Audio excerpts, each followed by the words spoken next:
आज की वीडियो में हम अध्ययन करने वाले हैं एक अन्य जैविक प्रक्रिया जो है श्वसन। जितने भी सजीव होते हैं इन सभी में कुछ जैविक प्रक्रियाएं होती है। इन जैविक प्रक्रियाओं को एक नाम से जाना जाता है उपापचय। उपापचय क्रिया वह क्रिया होती है जिसमें सजीवों की कोशिकाओं में कुछ निर्माणात्मक क्रिया होती है या कुछ विनाशात्मक क्रिया होती है। इसे उपापचय कहा जाता है, मेटाबॉलिक प्रोसेस कहा जाता है। तो ये उपापचय जो होता है जीवधारियों के शरीर में दो प्रकार से हो सकता है। एक होता है उपचय की प्रक्रिया और दूसरा होता है अपचय की प्रक्रिया। उपचय की प्रक्रिया वह प्रक्रिया होती है जिसमें सरल अणुओं का संश्लेषण होता है और एक जटिल अणु का निर्माण होता है। तो सरल अणु का संश्लेषण होगा, जैसे हमने प्रकाश संश्लेषण में पढ़ा था। एग्जाम्पल इसका प्रकाश संश्लेषण। प्रकाश संश्लेषण की क्रिया में क्या हो रहा था कि कार्बन डाइऑक्साइड और जल जैसे सरल अणुओं को लिया जा रहा था और उनसे ग्लूकोज का संश्लेषण किया जा रहा था। तो सरल अणुओं को लेकर के जटिल अणुओं का निर्माण किया जाता है, तो ये कहलाता है उपचय की प्रक्रिया।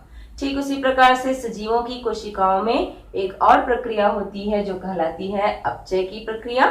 अपचय की प्रक्रिया क्या होती है? उपचय के बिल्कुल विपरीत होती है। इसमें जटिल अणु जो होते हैं इनका अपघटन होता है और इनके अपघटन से सरल अणुओं का निर्माण होता है। इस जटिल अणु के अपघटन की प्रक्रिया में ही ऊर्जा मुक्त होती है और इसका उदाहरण है श्वसन। सभी जीवधारी श्वसन की क्रिया करते हैं और ये श्वसन की क्रिया जो होती है उनकी कोशिकाओं में संपादित होती है। हम जानते हैं कि सभी जीवधारियों को काम करने के लिए ऊर्जा की आवश्यकता होती है।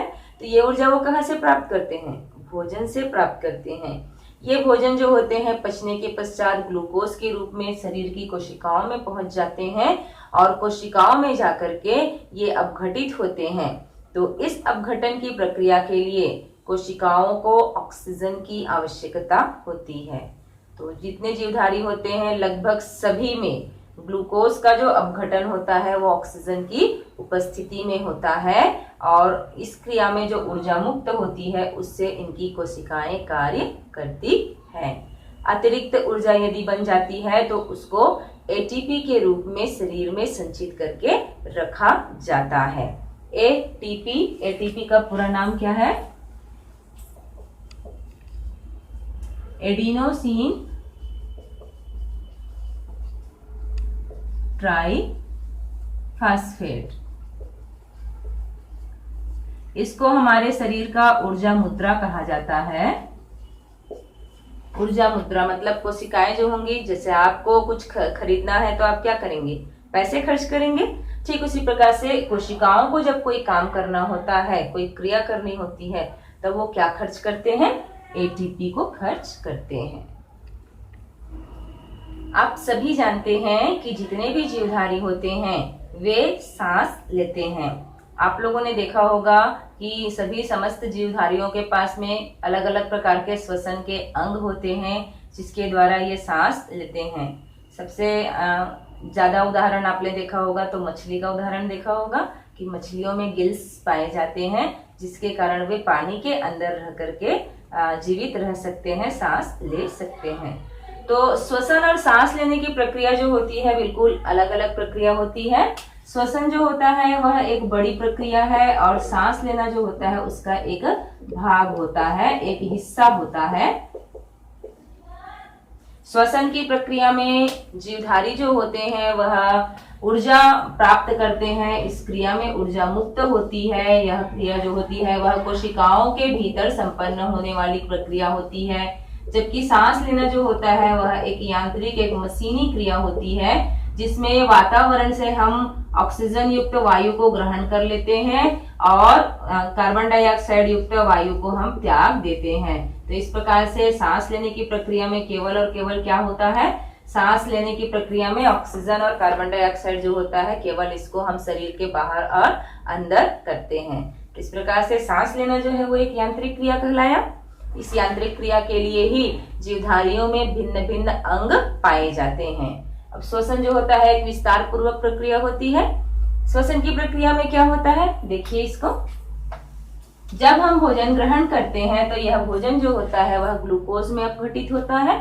इस ग्लूकोज का जब ये ग्लूकोज कोशिकाओं तक पहुंचा दिया जाता है, तब ये ग्लूकोज जो होता है इसमें कोशिका के कोशिका द्रव्य में ही इस ग्लूकोज का अपघटन होता है और यह बन जाता है एक पाइरुवेट में परिवर्तित हो जाता है, एक अन्य यौगिक पाइरुवेट में परिवर्तित हो जाता है। अब ये पाइरुवेट जो होता है वह ऑक्सीजन की उपस्थिति में O2 की उपस्थिति रही यदि तो, और O2 की अनुपस्थिति रही तो, यदि ऑक्सीजन की उपस्थिति है तो ये पाइरुवेट जो होता है वह टूटता है और कार्बन डाइऑक्साइड और जल मुक्त कर देता है और साथ में मुक्त होती है ऊर्जा। अगर यदि ऑक्सीजन की अनुपस्थिति है तो भी यह टूटेगा।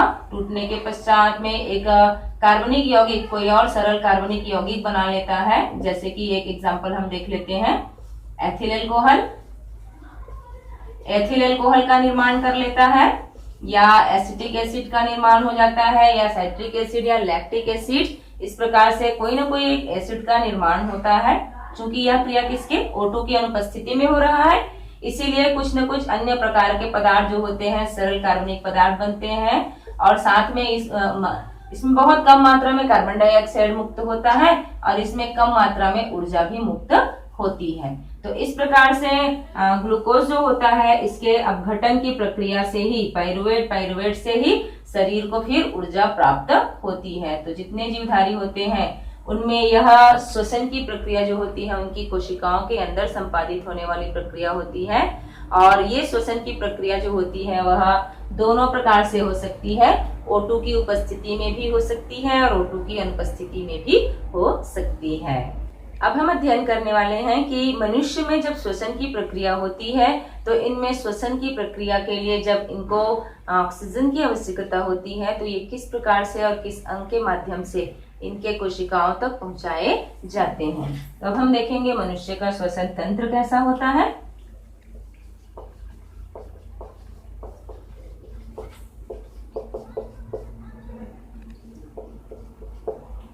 मनुष्य का श्वसन तंत्र जो होता है वो दो भागों से मिलकर के बना हुआ होता है। एक भाग को कहा जाता है इसका मुख्य अंग और दूसरा जो होता है वो कहलाता है संवाहक या सहायक अंग। संवाहक या सहायक अंग।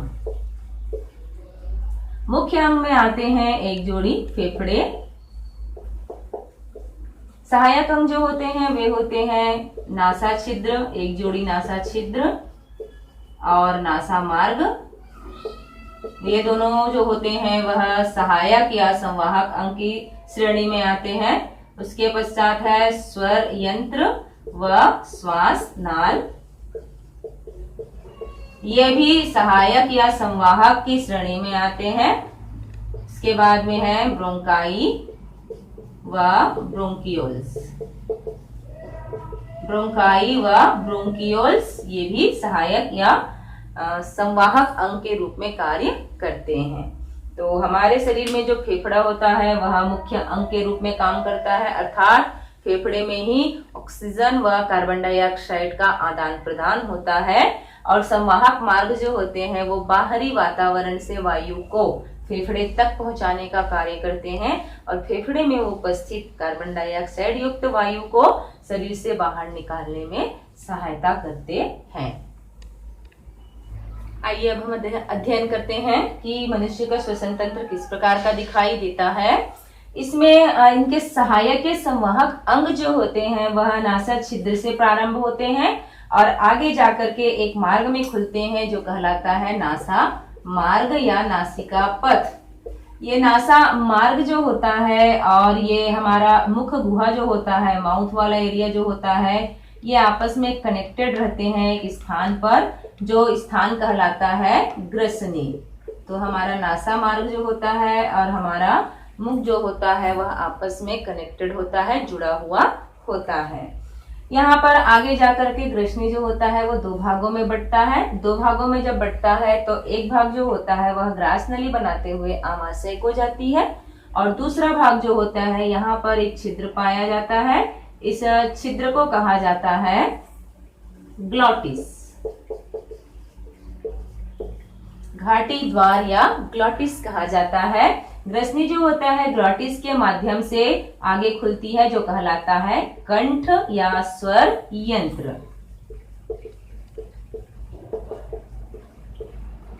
ये ग्लॉटिस जो होता है एक छिद्र होता है जिसके ऊपर में एक छद, एक आवरण पाया जाता है, और उसके ऊपर जो आवरण पाया जाता है, जो ढक्कन पाया जाता है, जो इस छिद्र को ढके, वह कहलाता है एपिग्लॉटिस।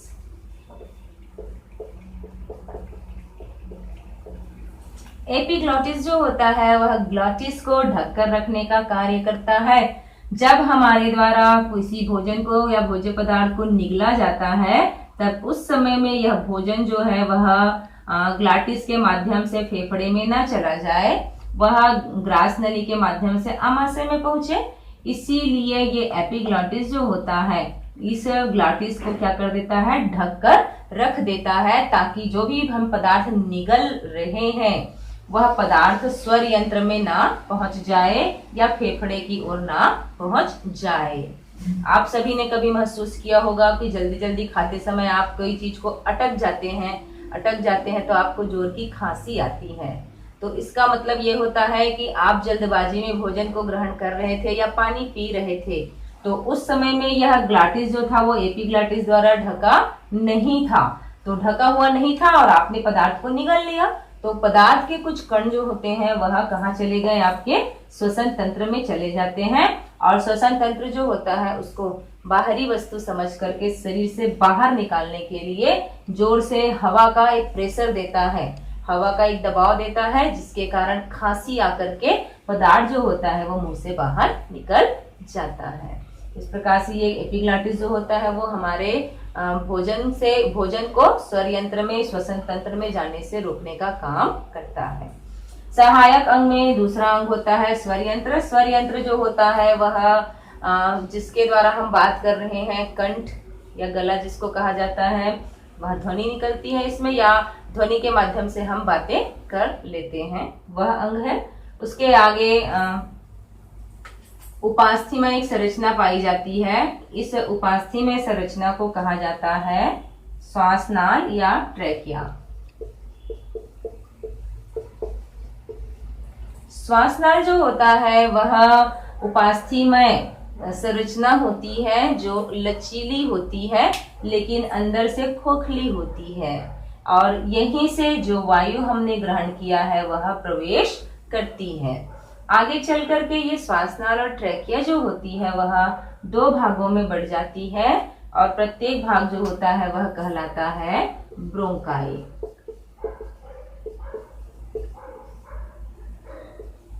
श्वासनाल जो होता है जब शाखाओं में बढ़ती है, चूंकि दो फेफड़े हैं इसीलिए ये शाखाओं में बढ़ करके दोनों फेफड़े में चली जाती है, और इस प्रकार से ये जो संरचना है वो कहलाया ब्रोंकाई।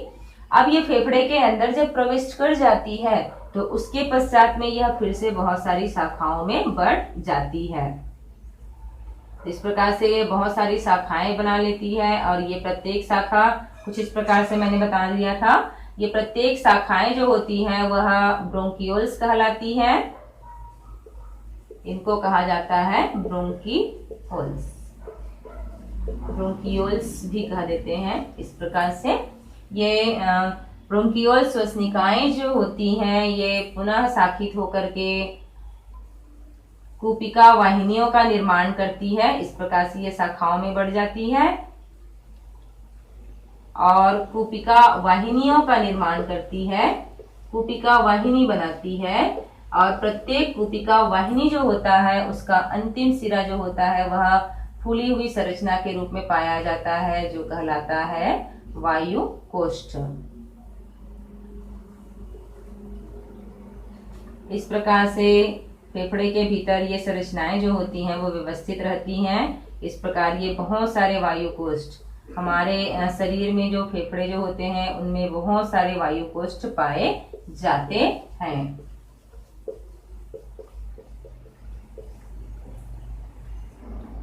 आइए अब हम अध्ययन करते हैं कि हमारे में श्वसन की क्रियाविधि किस प्रकार से संपादित होती है। मनुष्य में श्वसन की क्रिया किस प्रकार से होती है, इसको दो भागों में बांटकर अध्ययन किया जाता है। एक है बाह्य श्वसन और दूसरा है अंतः श्वसन। अंतः श्वसन के अंतर्गत ग्लूकोज, पाइरुवेट, कार्बन डाइऑक्साइड और ऊर्जा प्राप्त होती है। यह कोशिकाओं में होने वाली प्रक्रिया होती है। लेकिन बाह्य श्वसन जो होता है वह कोशिकाओं के बाहर जो श्वसन मार्ग होता है, जो श्वसन तंत्र होता है, उनमें होने वाली प्रक्रिया होती है। यह जो होता है इसको हम 3 भागों में बांटकर अध्ययन करते हैं। एक है श्वासोच्छ्वास, दूसरा है गैसीय आदान प्रदान, तीसरा है गैसीय परिवहन। इसमें जो श्वासोच्छ्वास या सांस लेने की प्रक्रिया जो होती है, इसमें हम 2 क्रियाएं करते हैं। एक तो होता है निःश्वसन, जिसमें हम सांस को अंदर ग्रहण करते हैं, और दूसरा होता है निःश्वसन, जिसमें हम सांस को बाहर त्यागते हैं। तो सांस लेना और त्यागना, इस प्रक्रिया को कहा जाता है श्वासोच्छ्वास। इस प्रक्रिया में क्या होता है कि हम ऑक्सीजन युक्त जो वायु होता है, वायु जो है वो सभी पदार्थों का मिक्सचर है। आप जानते हैं कौन कौन से पदार्थ इसमें पाए जाते हैं। इसमें से ऑक्सीजन युक्त जो वायु होता है, जब हमारे शरीर में फेफड़े के अंदर जाती है तो वहां से ऑक्सीजन को शरीर के द्वारा ग्रहण कर लिया जाता है और कार्बन डाइऑक्साइड को त्याग दिया जाता है। और जब ये वायु कार्बन डाइऑक्साइड युक्त होता है तो उसी को हम बाहर त्यागते हैं। तो ये श्वासोच्छ्वास की क्रिया जो होती है वो एक नियंत्रित क्रिया होती है, जो मस्तिष्क के मेडुला ऑब्लांगेटा के द्वारा संचालित होती है, उनके द्वारा नियंत्रित होती है। तो हमारे द्वारा जब श्वासोच्छ्वास किया जाता है तो एक स्वस्थ वयस्क व्यक्ति जो होता है 1 मिनट में 15 से 20 बार श्वासोच्छ्वास कर लेता है। दूसरी प्रक्रिया होती है गैसीय आदान प्रदान की प्रक्रिया। गैसीय आदान प्रदान की प्रक्रिया जो होती है वह होती है फेफड़े की कुपिकाओं में और होती है रक्त की केशिकाओं में। अब जो वायु कोष्ठ हम लोगों ने बनाया हुआ था, ये वायु कोष्ठ जो होते हैं वह एक पतली दीवार वाली संरचना होते हैं, जिसके आसपास बहुत सारी रक्त की पतली पतली केशिकाएं जो होती हैं वह गुजरती हैं। इस प्रकार से ये रक्त की पतली पतली केशिकाएं जब यहाँ से गुजरती हैं,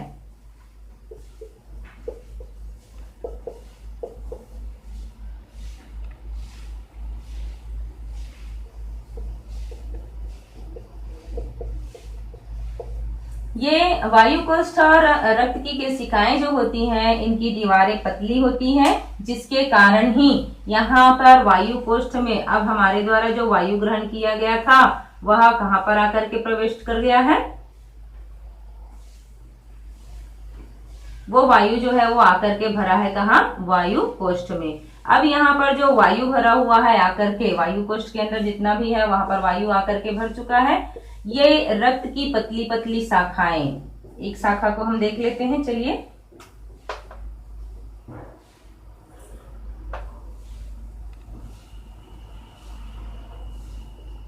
यहां से रक्त बह रहा होगा। यहां से जो रक्त बह रहा है यह शरीर के विभिन्न भागों से कार्बन डाइऑक्साइड को लेकर के आ रहा है। कार्बन डाइऑक्साइड को जो वायु हमने ग्रहण किया हुआ है उसमें क्या उपस्थित है, ऑक्सीजन उपस्थित है। अब यहाँ पर इनकी दीवारें जो होती हैं वो पतली होती हैं, रक्त की केशिकाएं जो होती हैं इनकी दीवारें पतली होती हैं, जिसके कारण ये वायु में उपस्थित ऑक्सीजन को ग्रहण करती है, अवशोषित कर लेती है और इनमें रक्त में उपस्थित कार्बन डाइऑक्साइड को वो क्या कर देती है, यहाँ पर त्याग देती है। तो इस प्रकार से यहाँ पर गैसीय आदान प्रदान की प्रक्रिया हो रही है केशिका और वायु कोष्ठ के बीच में। यहाँ से जब ऑक्सीजन युक्त जो रक्त होता है यह पुनः फेफड़े से हृदय में जाता है, हमने परिवहन में देखा था, और यह फेफड़े से हृदय में जाने के पश्चात शरीर के विभिन्न भागों में भेज दिया जाता है। इसके पश्चात ये पुनः शरीर के सभी भागों से कार्बन डाइऑक्साइड को एकत्र करके लाते हैं और फेफड़े में ला करके उसको त्याग देते हैं। अब देख लेते हैं गैसीय परिवहन कैसे होता है। गैसीय परिवहन की प्रक्रिया जो होती है इसमें दोनों गैस जो होते हैं, एक गैस होता है कार्बन डाइऑक्साइड और एक होता है ऑक्सीजन। इन दोनों को एक स्थान से दूसरे स्थान में, अब ये रक्त में मिला है तो रक्त में कैसे मिला, कहाँ मिला, रक्त का कौन सा भाग है, कौन सा अवयव है जो उसको लेकर के जाएगा। तो यहाँ पर ऑक्सीजन का जो परिवहन हो रहा होगा वह होगा हीमोग्लोबिन के माध्यम से।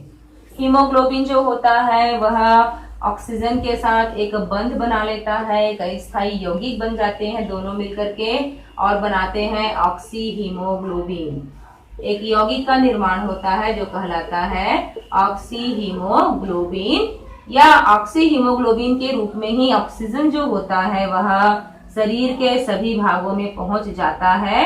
और जब यह रक्त कोशिकाओं तक पहुंचता है, कोशिकाओं से होते हुए यह रक्त जो होता है वह ऊतकों तक, कोशिकाओं तक पहुंचता है, तो यहाँ पर उपस्थित कोशिकाएं जो होती हैं इस हीमोग्लोबिन से, इस HbO2 से ऑक्सीजन को ले लेती है, ग्रहण कर लेती है, और यहाँ पर कार्बन डाइऑक्साइड को त्याग दिया जाता है।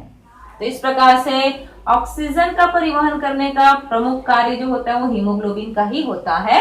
यहाँ पर हीमोग्लोबिन जो होगा वह मुक्त हो जाता है, जैसे वो ऑक्सीजन को त्याग देता है वह मुक्त हो जाता है।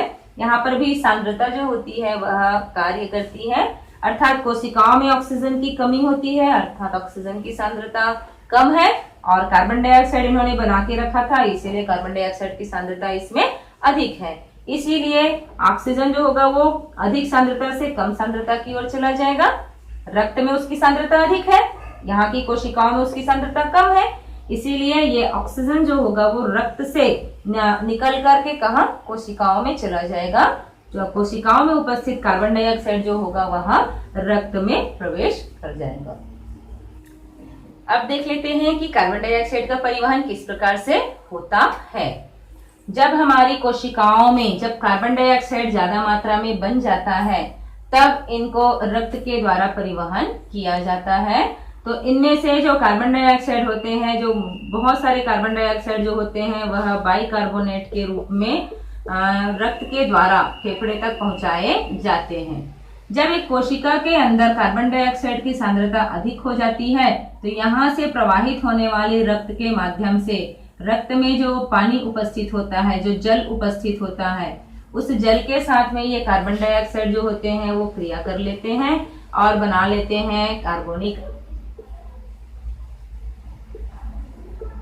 अम्ल। कार्बोनिक अम्ल का निर्माण कर लेते हैं।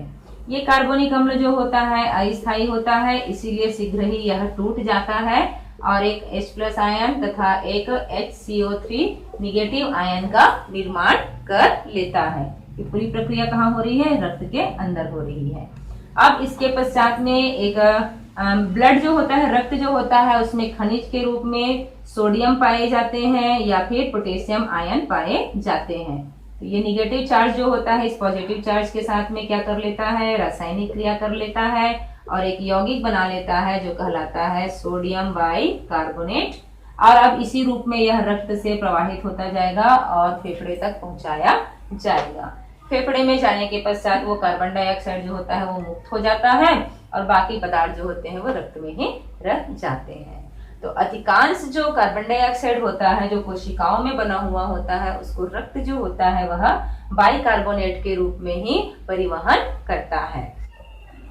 तो हमारे शरीर में जितने भी कार्बन डाइऑक्साइड कोशिकाओं में निर्मित होते हैं उसमें से अधिकांश भाग जो होता है वह इसी प्रकार से बाइकार्बोनेट के रूप में ही परिवहन किया जाता है। तो इस प्रकार मनुष्य में श्वसन की प्रक्रिया और श्वसन का अंग जो होता है वह होता है।